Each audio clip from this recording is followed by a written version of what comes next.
Hello and welcome to this tutorial on how to write a C program that checks whether a number is even or odd.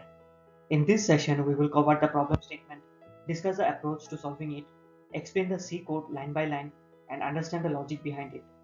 This is a simple yet fundamental program that will help us understand the use of basic operators and control structures in C programming.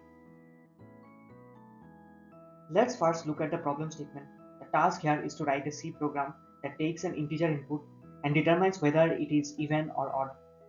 An even number is any integer that is divisible by 2, meaning when divided by 2, the remainder is 0. On the other hand, an odd number has a remainder of 1 when divided by 2. In this program, we will be discussing this simple concept of divisibility by 2 to solve the problem efficiently. Now let's break down the approach we will take to solve the problem. First, we will prompt the user to enter an integer. Once we have the input, the next step is to check whether the number is divisible by 2 or not. We can easily do this using the modulus operator in C. The modulus operator gives us a remainder when one number is divisible by another. In our case, if the remainder when divided by 2 is 0, the number is even. If the remainder is 1, the number is odd. This gives us a straightforward way to determine the result. Let's now dive into the code explanation. We start by including the stdio.h library, which is necessary for input and output operations in C. Next, we declare an integer variable to store the user input. We then use printf to display a message asking the user to input an integer, followed by scanf to capture the input from the user. After that, we use an if-else statement to check the result of the modulus operation.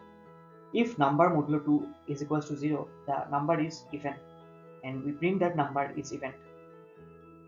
If the condition is false, we print that the number is odd. Finally, we end the program by returning 0, which indicates successful completion. Here's a C code example for the program. It's quite simple and easy to follow.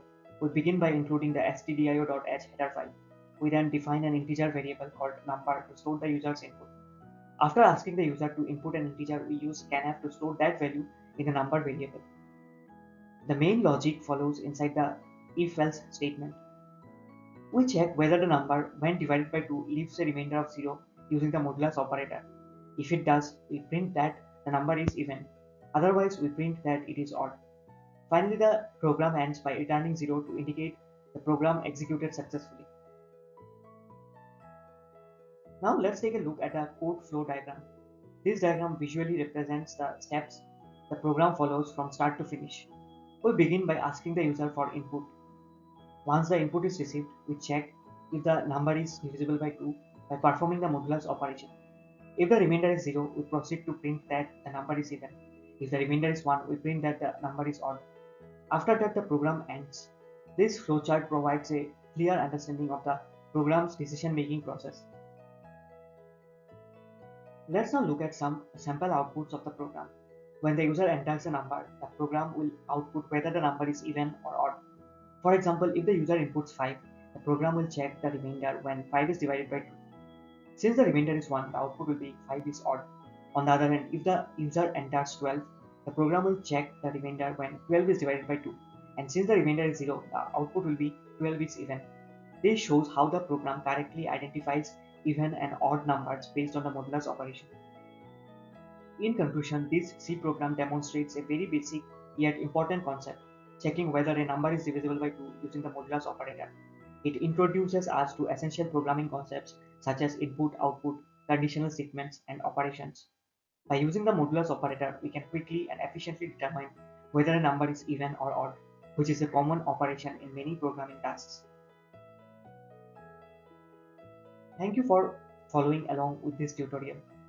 If you found this explanation helpful, please like this video and share it with your friends or colleagues who might also find it useful.